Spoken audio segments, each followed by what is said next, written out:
캄보디아가 진정으로 두려워했던 것은 따로 있었습니다. 12월 7일 태국과의 전면전이 시작된 후 국경 마을에는 기이한 소문이 돌기 시작했습니다. 요즘은 태국보다 한국이 더 무서워요. 한국이 개입하면 판이 완전히 달라져요. 처음에는 황당한 이야기로 치부되었습니다. 한국군은 참전하지 않았으니까요. 하지만 12월 27일 양국은 전격적으로 휴전했습니다. 캄보디아 병사들은 증언했습니다. 한국군은 오지 않았지만 가장 큰 존재는 한국이었습니다. 도대체 무슨 일이 있었던 걸까요?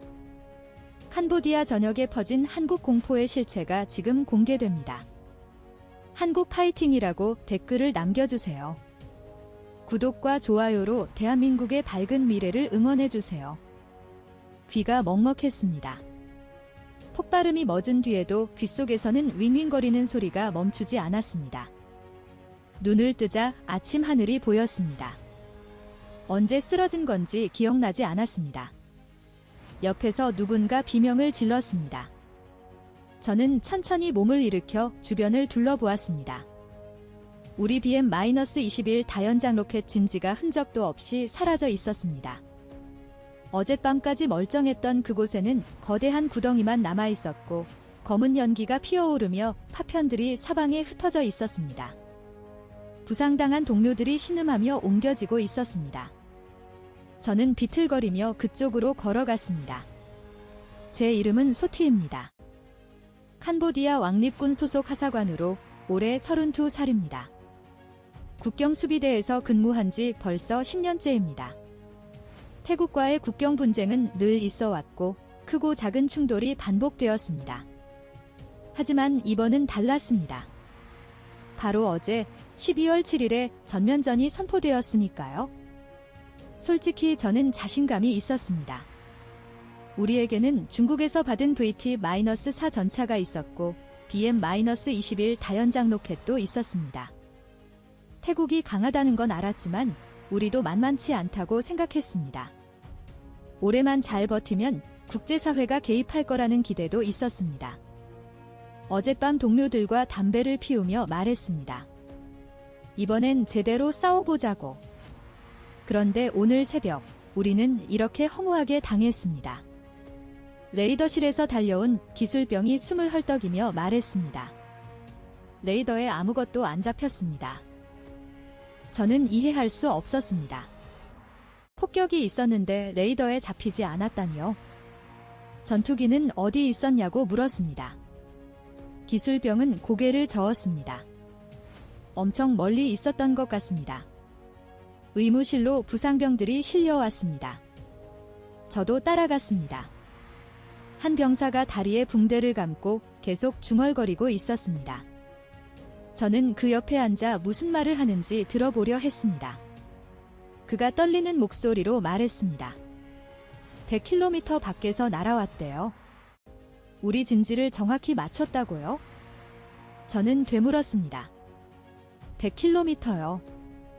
병사는 고개를 끄덕였습니다. 의무병에게 들었답니다.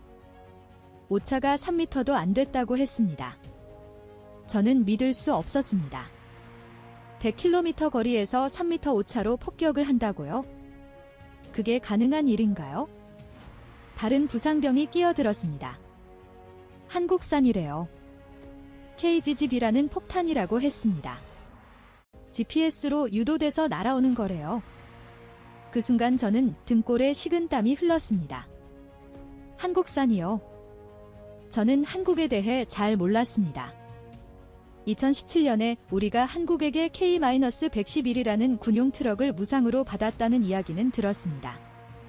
그래서 한국은 우리를 돕는 나라라고만 생각했었습니다. 그런데 태국이 한국산 폭탄을 쓴다고요? 저는 혼란스러웠습니다. 하지만 지금 중요한 건 그게 아니었습니다. 100km 거리? 우리 BM-21의 사거리는 20km 정도입니다. 태국군은 우리 사정거리 밖에서 정확히 우리를 맞출 수 있다는 의미였습니다. 저는 천천히 밖으로 나왔습니다. 하늘을 올려다보았습니다. 맑은 아침 하늘이었습니다.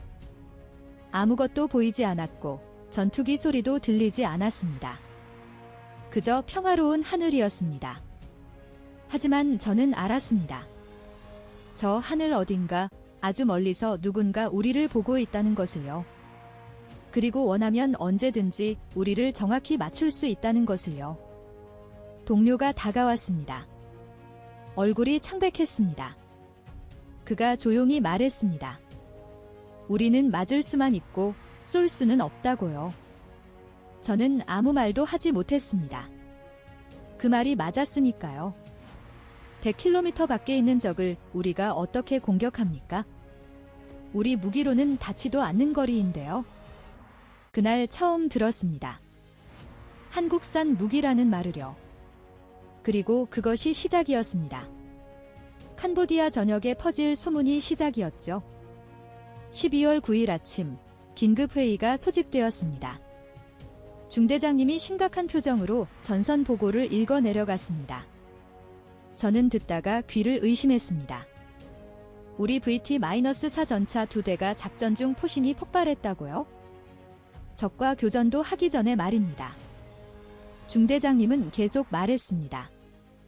동부 전선에서는 BM-21 다연장 로켓이 발사 준비 중에 자폭했습니다. 아군 피해가 더 컸다고 합니다. 북부에서는 PF-89 무반동포가 불발되었고요. 여러 번 시도했지만 작동하지 않았습니다. 회의실이 술렁거렸습니다. 누군가 소리쳤습니다. 중국산이 이렇게 형편없냐고요. 우리가 비싸게 샀는데 왜 이 모양이냐고. 중대장님은 손을 들어 조용히 시켰습니다. 그리고 더 충격적인 말을 했습니다. 태국군의 한국산 무기는 단 한 번도 고장이 나지 않았답니다. KGB 폭탄은 발사할 때마다 정확히 명중했고 T-50이라는 비행기는 완벽하게 작동했답니다. K9 자주포도 오작동이 전혀 없었다고 합니다. 100% 작동률이랍니다. 저는 그 말을 듣고 가슴이 답답해졌습니다. 우리 무기는 터지는데 저쪽 무기는 완벽하다니요. 이게 전쟁인가요? 아니면 일방적인 학살인가요? 회의가 끝나고 저는 혼자 막사로 돌아왔습니다.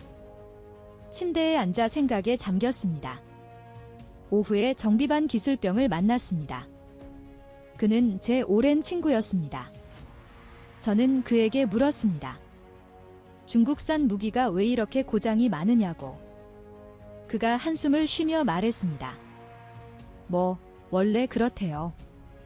중국산은 가격은 싸지만 신뢰성이 떨어진다고 했습니다.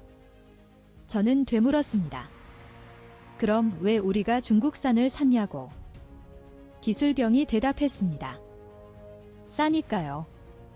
그리고 중국이 우리 우방이니까요. 하지만 전쟁터에서는 가격보다 성능이 중요하다고 했습니다. 목숨이 걸린 문제인데 가격을 따질 때가 아니라고요. 그가 갑자기 생각난 듯 말했습니다. 우리도 한국 무기 있다고요. 저는 놀랐습니다. 우리가요? 그가 고개를 끄덕였습니다. K-111 트럭 222대요. 2017년에 받았대요. 무상으로요. 저는 그 트럭을 본 적이 있었습니다. 우리 부대에도 몇 대 있었거든요. 튼튼하고 고장도 잘 안 나는 차였습니다. 저는 기술병에게 물었습니다. 그 트럭은 고장 안 나요? 기술병이 웃었습니다. 한 번도 안 났대요. 7년째 쓰는데 완벽하대요. 부품도 정교하고 엔진도 튼튼하다고 했습니다. 정비하기도 쉽고요. 한국 기술이 정말 좋다고 했죠? 저는 이상했습니다. 한국이 우리한테 그렇게 좋은 트럭을 준 거면 우리 편 아닌가요? 그런데 왜 태국한테는 폭탄을 팔았을까요? 저는 기술병에게 물었습니다. 한국이 우리 편이냐고. 기술병이 고개를 저었습니다. 편은 아니래요. 그냥 장사를 하는 거래요.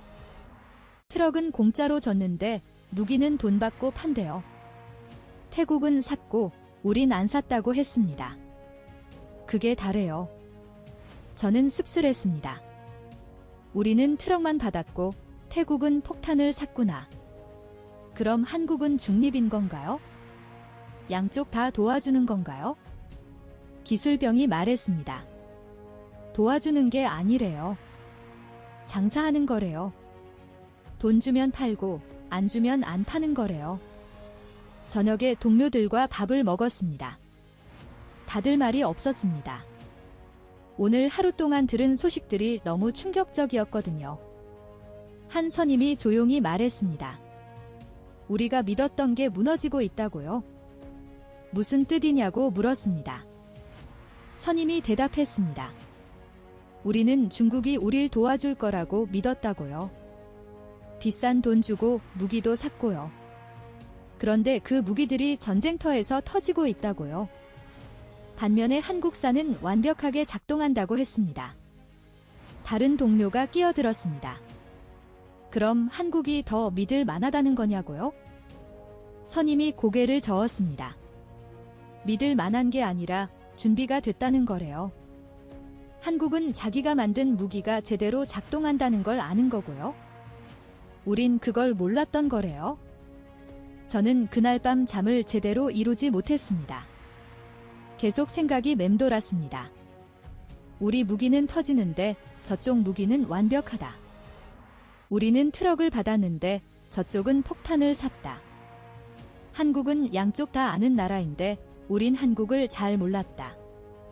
가장 무서운 건 이거였습니다. 우리가 믿었던 것들이 하나씩 무너지고 있다는 것.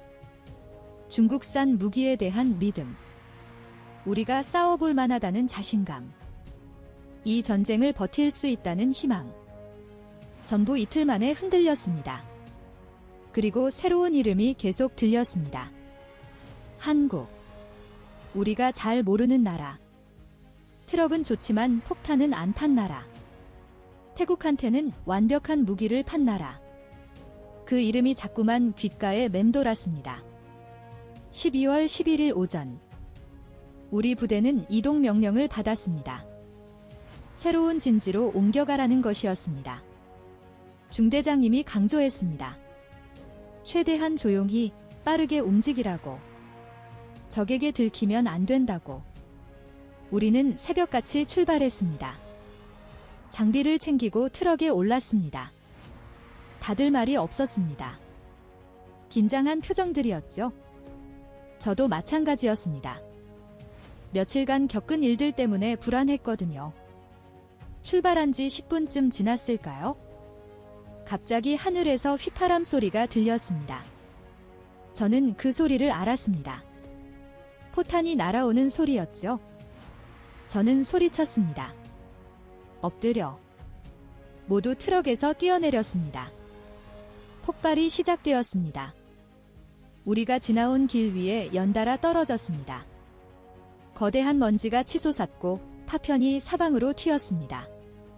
다행히 직격탄은 없었습니다. 하지만 몇몇 동료가 파편에 맞아 다쳤습니다. 폭격이 멈춘 후 저는 일어났습니다. 주변을 둘러보았습니다. 우리가 막 지나온 길이 폭격당했거든요. 조금만 늦었으면 우리가 그 자리에 있었을 겁니다. 심장이 쿵쿵거렸습니다. 중대장님이 소리쳤습니다. 어떻게 알았냐고. 우리 무전도 안 했는데 어떻게 우리 위치를 알았냐고. 아무도 대답하지 못했습니다. 모두가 혼란스러워했습니다. 한 동료가 하늘을 올려다보았습니다. 그리고 떨리는 목소리로 말했습니다. 위에서 보고 있을 거래요? 저는 되물었습니다. 무슨 소리냐고. 그가 설명했습니다. 아리랑이라는 위성이 있대요. 한국 거라고요. 저는 처음 들어봤습니다. 위성이요. 그게 우릴 본다고요? 동료가 고개를 끄덕였습니다. 정찰 위성이래요. 우주에서 지상을 실시간으로 관찰한대요. 군대 움직임, 차량 이동, 전부 다 본대요. 저는 믿기지 않았습니다. 우주에서요? 그렇게 멀리서 우릴 본다고요? 하지만 설명이 안 되는 게 없었습니다. 우리는 무전도 안 했고 누구한테도 말하지 않았습니다. 그런데 출발 10분 만에 폭격당했습니다. 다른 선임이 끼어들었습니다. T-50이라는 비행기도 있대요. 저는 물었습니다. 그게 뭐냐고. 선임이 말했습니다. 훈련기래요. 한국이 만든 거래요. 근데 정찰에 특화됐대요. 저는 이해가 안 됐습니다. 훈련기가 정찰을 한다고요? 선임이 설명했습니다. 원래 그렇게 설계됐대요. 훈련도 하고 정찰도 하고 심지어 공격도 할 수 있대요. 다목적이래요. 그날 오후 막사로 돌아왔습니다. 동료들이 모여서 수군거리고 있었습니다. 저도 다가갔습니다. 무슨 얘기냐고 물었습니다. 한 병사가 조용히 말했습니다. 이제 시스템을 이해했대요. 무슨 시스템이냐고 물었습니다. 그가 설명했습니다. 위성이 위에서 우리 위치를 파악한대요. 그럼 T-50 정찰기가 날아와서 확인한대요. 그 다음에 KGB 폭탄이 날아온대요. 전부 연결되어 있다는 거예요. 저는 그제야 이해했습니다. 개별 무기가 아니었습니다. 전체가 하나의 시스템이었던 거죠. 위성이 보고 비행기가 확인하고 폭탄이 날아오는 거예요. 100km 밖에서 정확히 맞출 수 있는 이유가 바로 이거였습니다. 저녁에 담배를 피우러 나갔습니다. 밖에서 몇몇 동료들이 이야기하고 있었습니다. 저는 그들 옆에 앉았습니다. 무슨 얘기냐고 물었죠. 한 동료가 속삭였습니다. K2 전차가 온다던데요. 저는 놀랐습니다. 전차요. 다른 동료가 말했습니다. 아직 안 왔대요. 근데 사람들이 그 얘기를 하고 있대요. 최종 카드래요. 저는 물었습니다. 최종 카드요. 동료가 설명했습니다. 지금까지는 공중에서만 공격했잖아요. 근데 만약 지상전이 벌어지면 K2가 투입될 거래요. 그게 마지막 카드래요. 다른 선임이 끼어들었습니다. 707 부대도 있대요. 저는 처음 듣는 이름이었습니다. 그게 뭐냐고. 선임이 말했습니다. 특수 부대래요. 한국 거라고요. 근데 어디 있는지는 모른대요. 저는 웃으려고 했습니다. 어디 있는지도 모르는 부대를 왜 무서워하냐고. 하지만 웃을 수가 없었습니다. 동료가 조용히 말했거든요. 안 보여서 더 무섭다고요. 그 말이 맞았습니다. 우리는 이미 경험했습니다. 보이지 않는 위성이 우릴 감시하고 훈련기라는 비행기가 정찰하고 100km 밖에서 폭탄이 날아오는 것을요. 안 본 무기들도 진짜일 거라는 생각이 들었습니다. 밤에 잠자리에 누웠습니다. 하지만 잠이 오지 않았습니다. 계속 하늘을 생각했습니다. 지금 이 순간에도 위성이 우릴 보고 있을까? T-50이 어딘가를 날고 있을까? K2 전차는 정말 대기하고 있을까? 가장 무서운 건 이거였습니다. 우리는 적을 볼 수 있습니다. 태국군이 어디 있는지 알 수 있죠. 근데 한국은 보이지 않았습니다. 위성은 우주에 있고 비행기는 하늘 높이 있고 폭탄은 100km 밖에서 날아왔습니다. 싸울 수가 없었습니다. 보이지도 않는 적을 어떻게 공격해요? 닿지도 않는 거리를 어떻게 메워요? 우리는 그저 당할 수밖에 없었습니다. 그때부터였습니다. 사람들이 한국을 무서워하기 시작한 게요. 태국군은 눈앞에 있었습니다. 근데 모두가 더 무서워한 건 보이지 않는 한국이었습니다. 12월 15일 후방기지에서 연락이 왔습니다. 긴급 상황이랍니다. 우리 소대는 보급품을 받으러 후방으로 이동했습니다. 거기서 충격적인 소식을 들었습니다. 후방기지는 술렁거리고 있었습니다. 병사들이 모여서 수군거렸고 장교들도 심각한 표정이었습니다. 저는 아는 선임을 찾아가 무슨 일이냐고 물었습니다. 선임이 조용히 말했습니다. 캄보디아 언론이 보도했대요. 태국이 한국산 무기로 훈센 전 총리님과 훈만의 총리님을 암살하려 했다고요. 저는 귀를 의심했습니다. 암살이요? 총리님들을요? 선임이 고개를 끄덕였습니다. 그리고 자세히 설명해줬습니다. N-6TH라는 경공격기에 KGGB를 200발이나 장착했대요. 그리고 두 분의 거주지 좌표를 노렸다는 거예요. 지금은 좌표 정보만 기다리는 상태래요. 저는 믿을 수 없었습니다. 정말이냐고? 선임이 말했습니다. 크메르타임스에서 보도했대요. 신뢰할 만한 해외 정보기관 소식이래요. 태국은 즉시 부인했지만요. 다른 동료가 다가왔습니다. 그도 그 얘기를 들었답니다. 태국이 가짜 뉴스라고 강하게 반박했다고 했습니다.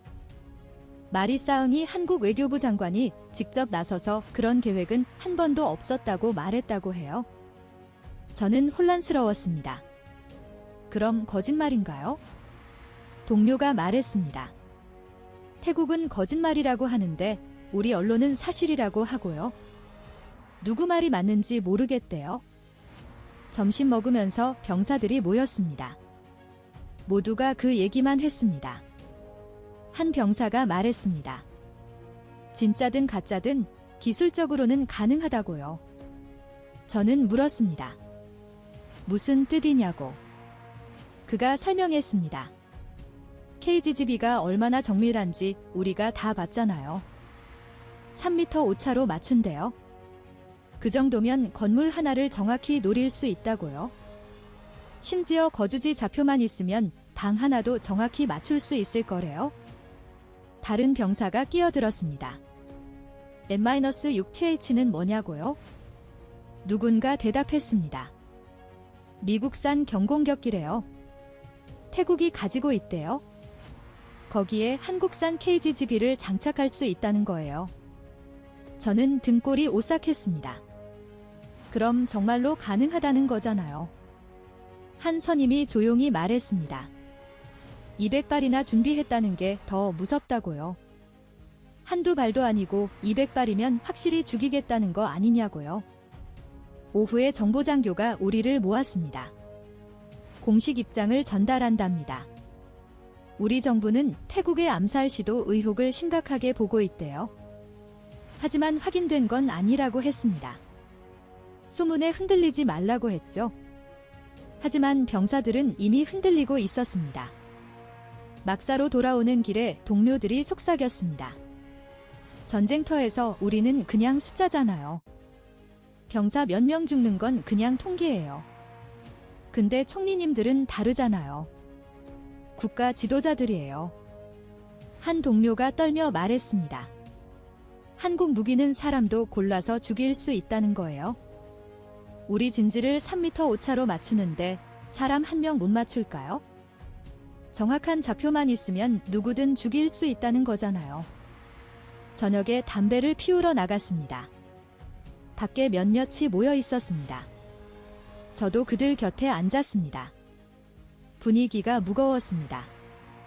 한참 침묵이 흐른 뒤 누군가 말했습니다. 이게 제일 무서운 거래요. 전쟁에서는 병사들이 죽어요. 그건 각오하고 나온 거예요. 근데 전쟁 없이도 지도자를 죽일 수 있다면요? 100km 밖에서 좌표만으로 암살할 수 있다면요?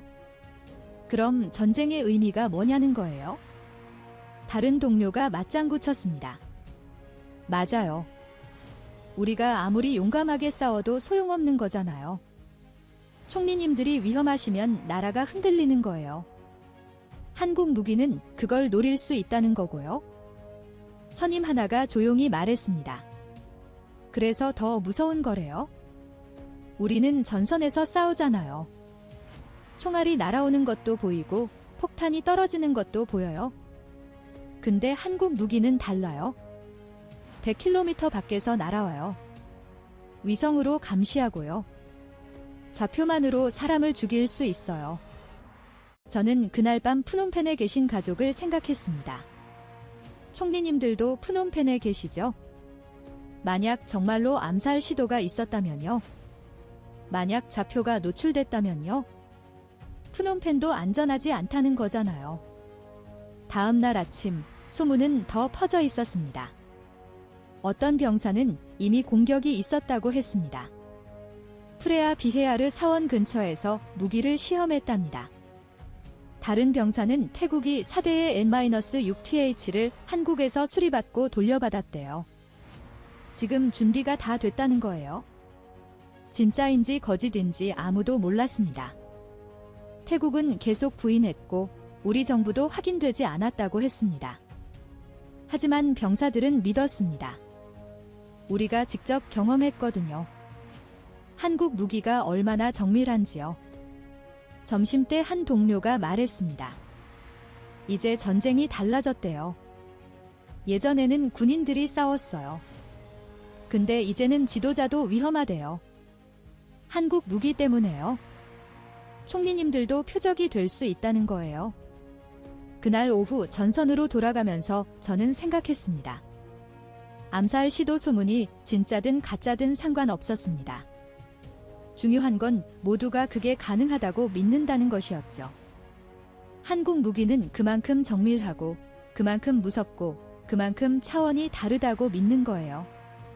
그렇게 캄보디아에서 가장 무서운 소문이 퍼지기 시작했습니다. 12월 18일부터 전선 분위기가 달라졌습니다.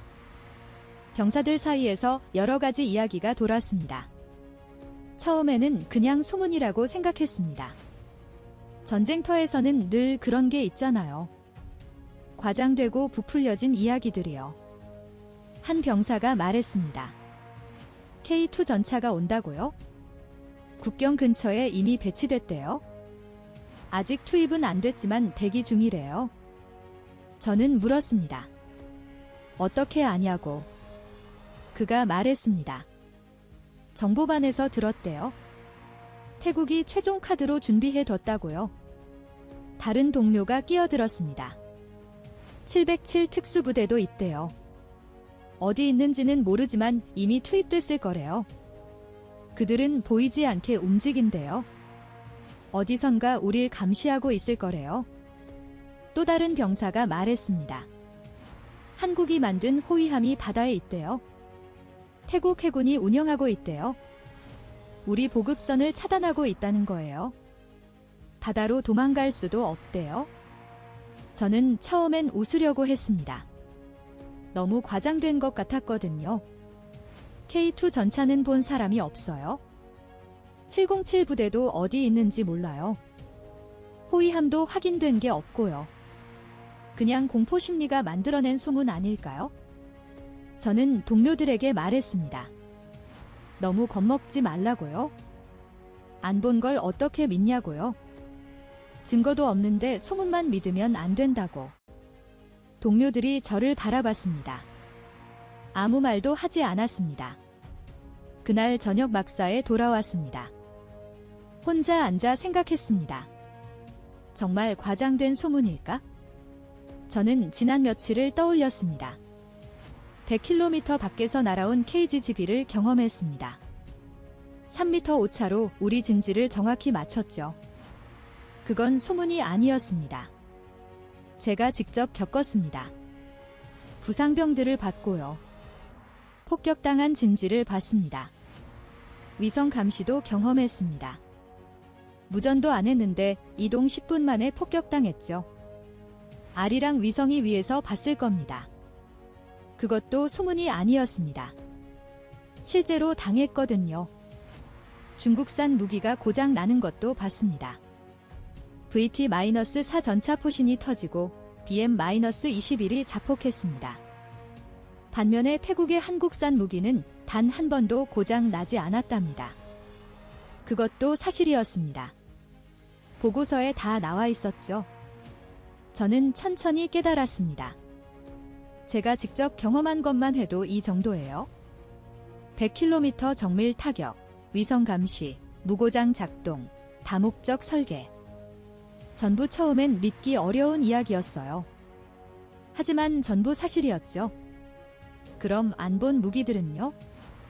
K2 전차, 707 부대, 호위함.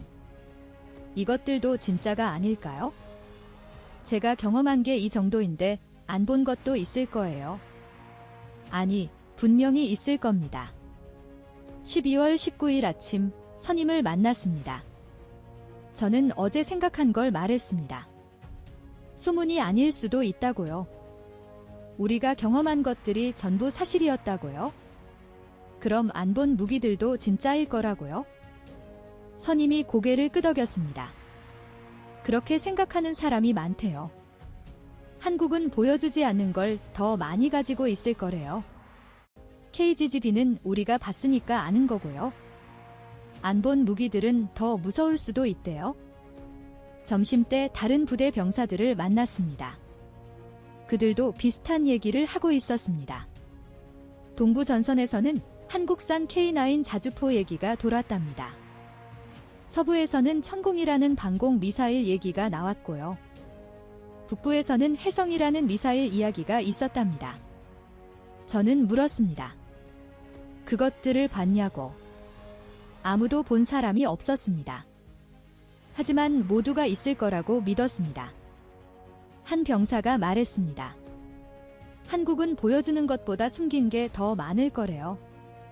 12월 21일 정보장교가 브리핑을 했습니다. 한국 무기 현황에 대해서요.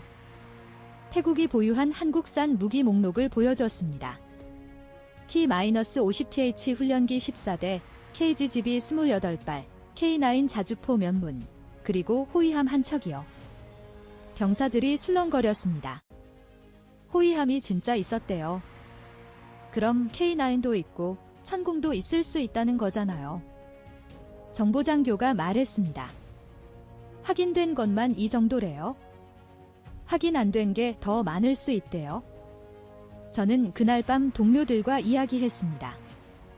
이제는 웃을 수가 없었습니다. 소문이라고 치부할 수도 없었죠. 한 동료가 말했습니다. 한국은 자기가 가진 걸 다 보여주지 않는데요. 필요할 때만 꺼낸대요. 다른 동료가 맞장구 쳤습니다. KGB도 처음엔 몰랐잖아요. 맞고 나서야 알았죠? T-50TH도 훈련기인 줄만 알았는데 정찰기였어요. 위성도 있는 줄 몰랐고요. 알게 된 건 당하고 나서예요. 선임이 조용히 말했습니다. 그게 제일 무서운 거래요. 한국은 자기 카드를 다 보여주지 않아요. 우리가 아는 건 일부일 뿐이에요. 모르는 게 더 많다는 거죠. 12월 23일 전선에서 또 충돌이 있었습니다. 우리 편에서 먼저 공격했습니다. 하지만 금방 멈췄습니다. 왜 멈췄냐고 물었더니 위에서 지시가 왔답니다. 더 이상 확대하지 말라고요. 동료가 속삭였습니다. 한국 무기가 무서워서 그래요? K2가 투입될까 봐 걱정된대요. 707 부대가 올까봐 두렵대요. 안 본 무기들이 나올까 봐 멈춘 거래요. 저는 그제야 완전히 이해했습니다. 소문이 아니었습니다. 과장도 아니었습니다. 우리가 경험한 것들이 소문을 만든 것이었습니다. 그리고 그 소문이 다시 현실이 된 거예요. 한국 무기는 우리가 본 것보다 더 많을 겁니다. 더 정밀하고, 더 강력하고, 더 무서울 겁니다. 그걸 모두가 알고 있었습니다. 증거는 없었지만 확신은 있었습니다. 소문은 과장이 아니었습니다. 경험에서 나온 것이었죠. 그리고 그 경험이 너무 압도적이어서 안 본 것까지 믿게 만든 거예요. 12월 24일 크리스마스 이브였습니다. 전쟁터에서 크리스마스가 무슨 의미겠어요. 하지만 그래도 병사들은 조금이나마 평화를 바랐습니다. 적어도 오늘 하루는 조용하길 바랐습니다. 오전은 조용했습니다. 포성도 들리지 않았고 공습 경고도 없었죠. 점심을 먹으면서 동료들이 말했습니다. 크리스마스라서 쉬나 봐요. 태국도 기독교 국가는 아니지만 휴전 분위기는 있나 봐요. 오후 2시쯤이었을까요? 갑자기 무전이 들어왔습니다. 서부 전선에서 급한 목소리가 들렸습니다. 바탐방주가 공습당했대요. 저는 깜짝 놀랐습니다. 바탐방주요? 거긴 국경에서 꽤 떨어진 곳이에요. 중대장님이 서둘러 무전실로 갔습니다. 우리도 따라갔습니다. 무전에서 계속 보고가 들어왔습니다. 폭격이 정확했대요. 군사시설만 골라서 맞췄다고요? 민간 피해는 최소화됐지만 우리 시설은 큰 타격을 입었대요. 저는 물었습니다.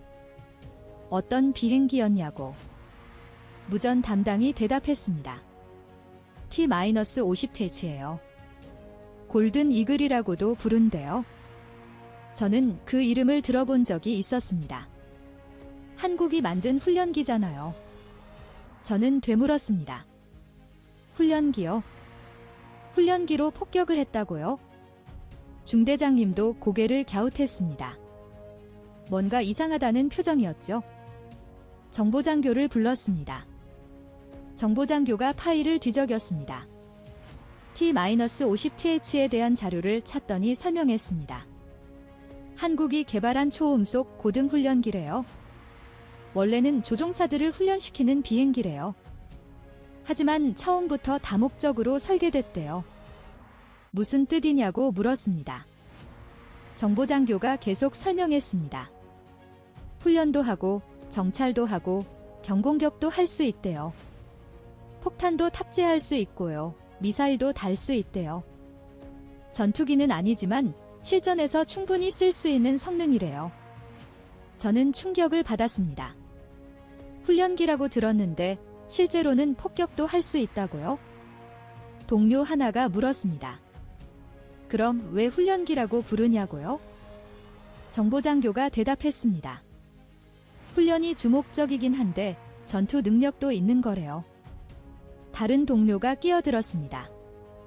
그럼 속인 거 아니냐고요? 훈련기라고 해놓고 실제로는 전투기처럼 쓰는 거잖아요. 정보장교가 고개를 저었습니다. 속인 게 아니래요. 처음부터 그렇게 만든 거래요. 저는 이해가 안 됐습니다. 왜 그렇게 만들었냐고. 정보장교가 설명했습니다. 효율적이래요. 훈련도 시키고 필요하면 전투에도 투입하고요. 한 대로 여러 역할을 하는 거래요. 경제적이기도 하고요. 막사로 돌아왔습니다. 동료들이 모여서 이야기하고 있었습니다. 모두 충격을 받은 표정이었죠. 한 병사가 말했습니다. 훈련기라고 방심하게 만들고 실제로는 폭격도 하네요. 다른 병사가 맞장구 쳤습니다. 그러게요. 우리는 T-50이 정찰만 하는 줄 알았잖아요. 근데 폭탄도 떨어뜨린다니요. 바탐방주까지 날아가서요. 한국 무기는 정말 예측이 안 돼요. 선임 하나가 조용히 말했습니다. 이게 한국 방식인가 봐요. 겉으로 보이는 것보다 기능이 더 많은 거예요. T-50은 훈련기지만 정찰도 하고 폭격도 해요. KGB는 폭탄이지만 GPS로 유도돼요. K-111은 트럭이지만 7년째 무고장이에요. 저는 그 말을 듣고 고개를 끄덕였습니다. 맞는 말이었습니다. 한국 무기는 단순하지 않았습니다. 하나가 여러 역할을 했습니다. 그래서 더 위협적이었죠. 저녁에 다른 부대 소식이 들렸습니다. 태국이 T-50TH를 이번에 처음 실전 투입했대요. 지금까지는 훈련용으로만 썼는데 오늘 처음으로 폭격했었다는 거예요. 그리고 성공적이었대요. 한 동료가 물었습니다. 태국은 T-50을 몇 대나 가지고 있냐고. 누군가 대답했습니다. 14대래요. 2015년부터 2018년까지 받았대요. 그동안 전술 훈련만 했는데 오늘 처음 실전에서 썼대요. 저는 생각했습니다. 14대요. 그중 오늘 몇 대가 움직였을까요? 한두 대였을 거예요. 나머지는 아직 대기 중이겠죠? 앞으로 더 투입될 수도 있어요. 밤에 잠자리에 누웠습니다. 하지만 잠이 오지 않았습니다. 계속 T-50 생각이 났거든요. 훈련기라고 들었는데 폭격기였어요. 정찰기인 줄 알았는데 공격기이기도 했어요. 뭘 믿어야 할까요? 한국이 만든 무기는 보이는 게 전부가 아니었습니다. 숨겨진 기능이 있었죠. 우리가 모르는 능력이 있었어요. 그게 가장 무서웠습니다. 동료 하나가 어둠 속에서 중얼거렸습니다. 한국은 정말 예측이 안 된대요. 훈련기가 폭격을 하고요. 트럭은 무상으로 주는데 폭탄은 돈 받고 팔아요. 위성으로 감시하고요. 100km 밖에서 정확히 쏴요. 도대체 뭘 믿어야 하냐고요? 저는 대답할 수 없었습니다. 저도 모르겠거든요. 한국은 우리가 생각하는 것보다 훨씬 더 준비된 나라였습니다.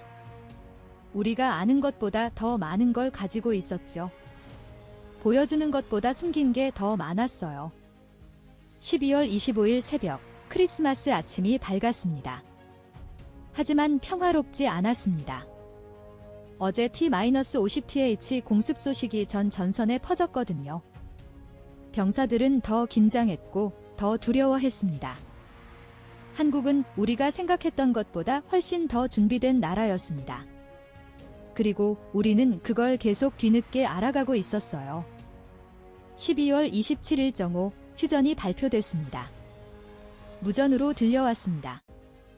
양국이 합의했답니다. 모든 무기 사용을 중단하고 병력 이동을 동결한다고요. 20일 만의 휴전이었습니다. 병사들은 환호했습니다. 드디어 끝났다고. 집에 갈 수 있다고. 저도 안도했습니다. 살아남았다는 안도감이었어요. 하지만 동시에 복잡한 감정도 들었죠. 우리가 진 건가? 이긴 건가? 아무도 확실히 말하지 못했습니다. 전선은 거의 그대로였습니다. 큰 변화가 없었죠. 하지만 기분은 패배한 것 같았습니다. 20일 동안 우리가 뭘 했나요? 오후에 철수 준비를 했습니다. 짐을 꾸리고 장비를 정리했습니다. 동료들과 작별 인사를 나눴습니다. 일부는 다른 부대로 배치될 거고요. 일부는 고향으로 돌아갈 거예요. 저는 프놈펜 근처 마을로 돌아갔습니다. 이틀이 걸렸습니다. 12월 29일 오후에 집에 도착했죠. 부모님이 반겨주셨습니다. 무사히 돌아와서 다행이라고 하셨습니다. 저녁을 먹으면서 동네 사람들이 찾아왔습니다. 전쟁 얘기를 듣고 싶어 했죠. 한 아저씨가 물었습니다. 전쟁 어땠냐고요? 태국군 강했냐고. 저는 잠시 망설였습니다. 뭐라고 대답해야 할까요? 사실대로 말해야 할까요? 저는 천천히 입을 열었습니다. 태국군은 강했어요. 장비도 좋았고요. 훈련도 잘 됐어요. 다른 분이 물었습니다. 그럼 우리가 졌냐고요? 저는 고개를 저었습니다. 진 건 아니에요. 휴전이에요. 하지만 이기지도 못했죠. 비슷한 상태로 멈춘 거예요. 한 아주머니가 물었습니다. 그럼 왜 멈춘 거냐고요? 더 싸울 수 있었던 거 아니냐고.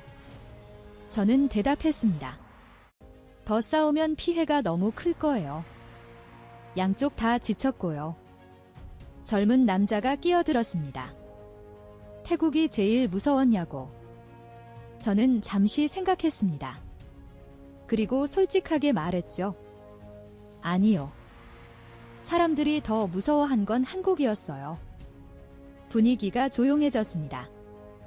모두가 저를 쳐다봤습니다. 한국이요? 한국 군대가 왔냐고? 저는 고개를 저었습니다.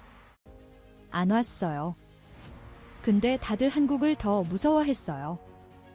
왜 그랬냐고 물었습니다.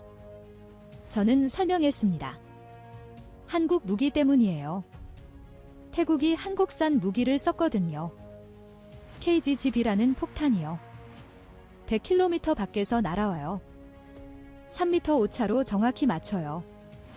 사람들이 놀랐습니다. 100km요. 그렇게 멀리서요? 저는 고개를 끄덕였습니다. 그리고 계속 말했습니다. 위성으로 감시하고요. 정찰기로 확인해요. T-50이라는 훈련기로 폭격도 하고요. 전부 연결돼 있어요. 한 할아버지가 물었습니다.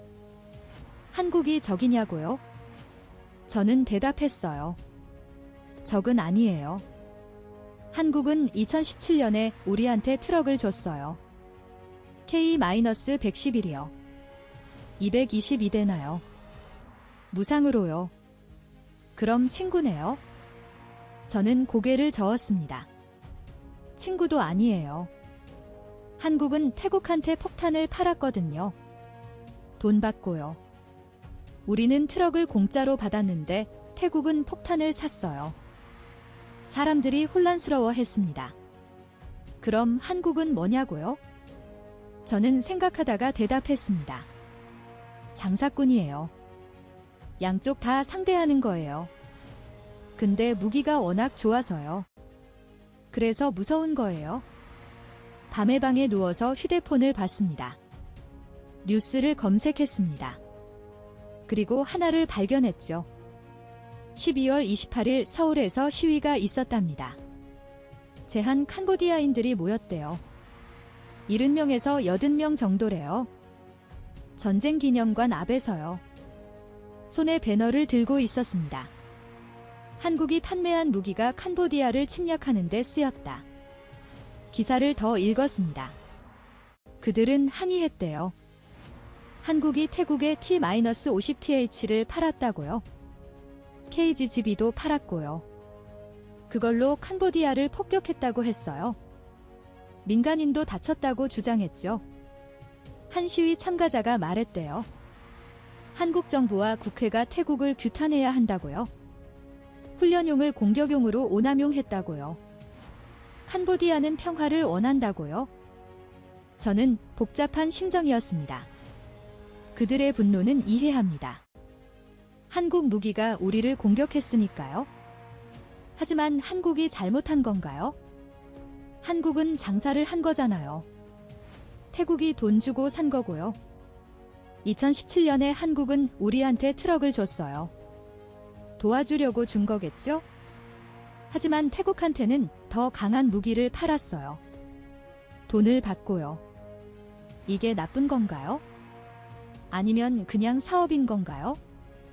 저는 잠을 이룰 수 없었습니다. 계속 생각이 맴돌았습니다. 한국은 친구도 아니고 적도 아니었어요. 그냥 준비된 나라였어요. 무기를 잘 만드는 나라였죠. 팔 사람한테 팔고 줄 사람한테 주는 나라였어요. 다음 날 아침 동생을 만났습니다. 대학생이에요. 그가 물었습니다. 형, 전쟁 어땠어? 저는 간단히 대답했습니다. 힘들었어. 동생이 또 물었습니다. 태국이 제일 무서웠어. 저는 잠시 망설이다가 말했어요. 아니, 가장 큰 적은 눈앞에 있었어. 태국군이 바로 앞에 서서 싸우고 있었지? 근데 다들 한국을 더 무서워했어. 왜? 동생이 물었어요. 저는 설명했습니다. 태국은 우리가 뭘 할지 보고 반응해. 우리가 공격하면 방어하고 우리가 이동하면 쫓아와. 근데 한국은 달랐어. 어떻게? 동생이 물었어요. 저는 대답했습니다. 한국은 우리가 뭘 하든 이미 다 알고 있는 것 같아서. 위에서 위성으로 보고 하늘에서 정찰기로 확인하고 100km 밖에서 정확히 쏴. 싸울 기회조차 안 줘. 동생이 놀랐습니다. 그럼 한국군이 온 거야? 저는 고개를 저었습니다. 아니, 안 왔어. 근데 한국 무기가 워낙 압도적이라서 존재감이 더 컸어. 태국은 우리 눈에 보여. 근데 한국은 안 보이는데 다 있는 것 같아. 그게 더 무서워. 저는 그날 깨달았습니다. 전쟁에서 가장 무서운 건 눈앞의 적이 아니에요. 보이지 않는데 다 알고 있는 존재예요. 한국은 그런 나라였어요. 12월 29일, 저는 프놈펜으로 갔습니다. 부대 복귀 전에 며칠 휴가를 받았거든요. 오랜만에 도시에 나왔습니다. 사람들이 많았고 거리는 북적였습니다. 시장에 들렀습니다. 생필품을 사려고요. 거기서 장사하는 아주머니들이 이야기하고 있었습니다. 저는 물건을 고르다가 그 대화를 들었습니다. 한국 무기는 절대 안 고장 난대요. 한 아주머니가 말했습니다. 제 조카가 군인인데 그러더래요. 중국산은 자꾸 터지는데 한국산은 완벽하대요. 7년 전에 받은 트럭도 아직 멀쩡하다고 했어요. 다른 아주머니가 맞장구 쳤습니다. 우리 아들 친구도 전쟁터에서 왔는데요. 한국이 총리님들도 죽일 수 있다던데요. 폭탄으로요. 정확하게 집을 맞출 수 있대요. 저는 그 자리를 떠났습니다. 식당에 들어갔습니다. 밥을 먹으면서 옆 테이블 소리가 들렸죠. 대학생들이었습니다. 그들도 같은 얘기를 하고 있었습니다. 한국 무기가 시스템으로 연결돼 있대요. 한 학생이 말했습니다. 위성으로 보고 비행기로 확인하고 폭탄으로 쏜대요. 전부 한 세트래요. 그래서 무섭다는 거예요. 다른 학생이 물었습니다. 한국군이 왔냐고요? 첫 번째 학생이 고개를 저었습니다. 안 왔대요. 근데 무기만으로도 충분히 무섭대요. 태국보다 한국이 더 무섭다는 말이 있대요. 관공서에도 들렀습니다. 서류를 처리하러요. 대기실에서 공무원들이 담배를 피우고 있었습니다. 그들의 대화가 들렸습니다. K2 전차는 안 왔는데도 무섭대요.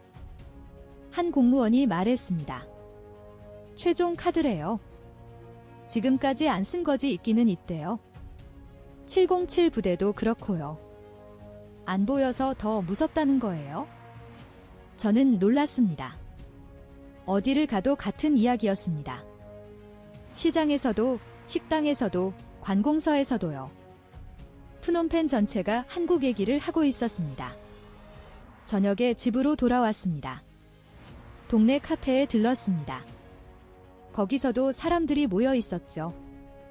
젊은 사람들이었습니다. 그들도 한국 얘기를 하고 있었습니다. T-50은 훈련기인데 폭격도 한대요. 한 청년이 말했습니다. 다목적이래요. 한국은 그렇게 만든대요. 하나로 여러 일을 하게 해요. 그래서 예측이 안 된대요. 소문은 이제 캄보디아 전역에 퍼진 것이었습니다. 프놈펜뿐만 아니에요. 시골 마을에서도, 국경지대에서도, 대학가에서도요. 모두가 한국 얘기를 하고 있었습니다. 12월 30일, 오늘입니다. 저는 집에서 동생과 앉아 있었습니다. 차를 마시면서 이야기를 나눴죠. 동생이 물었습니다. 형, 그 소문들이 다 진짜야? 저는 고개를 끄덕였습니다. 대부분 진짜야. 과장된 것도 있지만 기본은 사실이야. 동생이 다시 물었습니다. 한국이 정말 그렇게 무서워? 저는 잠시 생각했습니다. 그리고 천천히 말했습니다. 무서운 게 뭔지 알아? 가장 큰 적은 눈앞에 있었어. 태국군이 바로 앞에서 쏘고 있었지?